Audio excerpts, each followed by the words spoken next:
Hi dears, welcome back to my channel. അപ്പോൾ ഇന്നത്തേത് വളരെ ഈസി ആയിട്ട് തയ്യാറാക്കിയെടുക്കാൻ പറ്റിയൊരു 4 മണി പലഹാരത്തിൻ്റെ റെസിപ്പിയാണ്. ബ്രെഡും മുട്ടയൊക്കെ ഉപയോഗിച്ചിട്ടാണ് നമ്മൾ തയ്യാറാക്കിയെടുക്കുന്നത്. അപ്പോൾ വളരെ എളുപ്പത്തിൽ തയ്യാറാക്കിയെടുക്കാൻ പറ്റിയൊരു പലഹാരം എങ്ങനെയാണ് തയ്യാറാക്കുന്നതെന്ന് കണ്ടു നോക്കാം. അപ്പോൾ അതിന് വേണ്ടിയിട്ട് ഞാനിവിടെ ഒരു ബൗളിൽ 3 ബ്രെഡ് എടുത്ത് വെച്ചിട്ടുണ്ട്. അപ്പോൾ ഞാനിവിടെ കുറച്ച് അളവിലാണ് ഉണ്ടാക്കി കാണിക്കുന്നത്. അപ്പോൾ നിങ്ങൾക്ക് എത്രയാണോ സ്നാക്ക് വേണ്ടത് അതിനനുസരിച്ചിട്ട് ബ്രെഡ് കൂടുതൽ എടുക്കുക കേട്ടോ.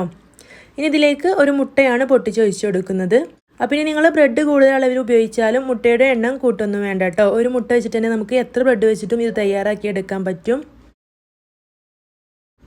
ഇനി നമുക്ക് ഈ ഒരു ബ്രെഡും ഈ ഒരു മുട്ടയൊക്കെ മിക്സിയുടെ ഒരു ജാറിലേക്ക് ചേർത്ത് കൊടുക്കാം. അപ്പോൾ നിങ്ങൾ തയ്യാറാക്കിയെടുക്കുമ്പോൾ നേരിട്ട് ഈ ഒരു ബ്രെഡ് മിക്സിയുടെ ജാറിലേക്ക് ഇട്ട് കൊടുത്തിട്ട് അതിനുശേഷം അതിലേക്ക് മുട്ട പൊട്ടിച്ച് ഒഴിച്ചു കൊടുത്താൽ മതി കേട്ടോ. ഞാനിവിടെ ഒരു പിക്ക് എടുക്കാൻ വേണ്ടിയിട്ടാണ് ഈ ഒരു ബ്രെഡിലേക്ക് മുട്ട ചേർത്ത് കൊടുത്തിട്ടുള്ളത്.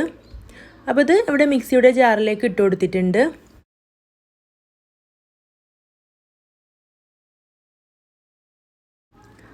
ഇനി നമുക്കിതിലേക്ക് കുറച്ച് തേങ്ങ ചിരവിയത് ചേർത്ത് കൊടുക്കണം. അപ്പോൾ ഞാനിവിടെ ഒരു പിടി തേങ്ങ ചിരവിയത് ചേർത്ത് കൊടുക്കുന്നുണ്ട്. അപ്പോൾ തേങ്ങ കൂടുതൽ ചേർത്ത് കൊടുക്കുകയാണെങ്കിൽ കൂടുതൽ ടേസ്റ്റ് ആയിരിക്കും. അപ്പോൾ നിങ്ങളുടെ ഇഷ്ടത്തിനനുസരിച്ച് കൂടുതലൊക്കെ ചേർത്ത് കൊടുക്കുക കേട്ടോ. ഇനി നമുക്കിത് ഒന്ന് പൊടിച്ചെടുത്ത് കൊണ്ടുവരണം. ഈ ഒരു മുട്ടയും ബ്രെഡും തേങ്ങയൊക്കെ നല്ല രീതിയിലൊന്ന് ഒരുപാട് അങ്ങോട്ട് അരഞ്ഞ് പേസ്റ്റ് ആക്കി എടുക്കണ്ട. ഇതുപോലൊന്ന് ചെറുതായിട്ടൊന്ന് അരച്ചെടുത്തിട്ട് കൊണ്ടുവരാം.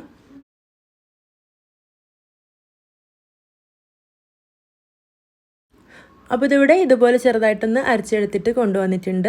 ഇനി നമുക്കിതിലേക്ക് ബാക്കിയുള്ള കാര്യങ്ങൾ കൂടെ ചേർത്ത് കൊടുക്കാം. ഇനി ചേർത്ത് കൊടുക്കുന്നത് ഒരു 1/4 ടീസ്പൂൺ അളവിൽ ഏലക്ക പൊടിച്ചതാണ്. ഇനി നമുക്ക് മധുരത്തിന് ആവശ്യമുള്ള പഞ്ചസാര ചേർത്ത് കൊടുക്കണം.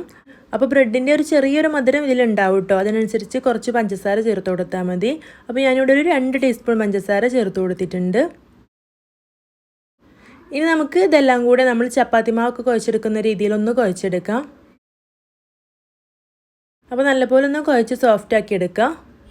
അപ്പോൾ ഇതിങ്ങനെ കയ്യിലൊക്കെ ഒട്ടി പിടിക്കുന്ന രീതിയിലാണെങ്കിൽ നമുക്ക് വേണമെങ്കിൽ ഇതിലേക്ക് ഒരു ബ്രെഡും കൂടെ ചേർത്ത് കൊടുക്കുക. അപ്പോൾ ഞാനിവിടെ ഒരു ബ്രെഡും കൂടെ ഇതിലേക്ക് ചേർത്ത് കൊടുക്കുന്നുണ്ട്.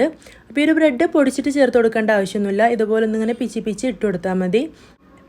എന്നിട്ട് നല്ലപോലെ ഒന്ന് കുഴച്ചെടുത്താൽ മതി. അപ്പോൾ ആ ഒരു ബ്രെഡൊക്കെ ഇതിൽ നന്നായിട്ട് തന്നെ പൊടിഞ്ഞ് ചേരും. അപ്പോൾ ഞാനിതിവിടെ നല്ലപോലെ കുഴച്ചെടുത്തിട്ടുണ്ട്. ഇനി നിങ്ങൾക്ക് ഇഷ്ടമുള്ള ആകൃതിയിൽ ഷേപ്പ് ചെയ്തെടുക്കാം. അപ്പോൾ ഞാനിതിവിടെ ബോളാക്കിയിട്ടാണ് ഷേപ്പ് ചെയ്തെടുത്തിട്ടുള്ളത്. ഇനി നമുക്കിത് ചൂടായ എണ്ണയിലേക്ക് ഇട്ടിട്ടൊന്ന് ഫ്രൈ ചെയ്തെടുക്കാം.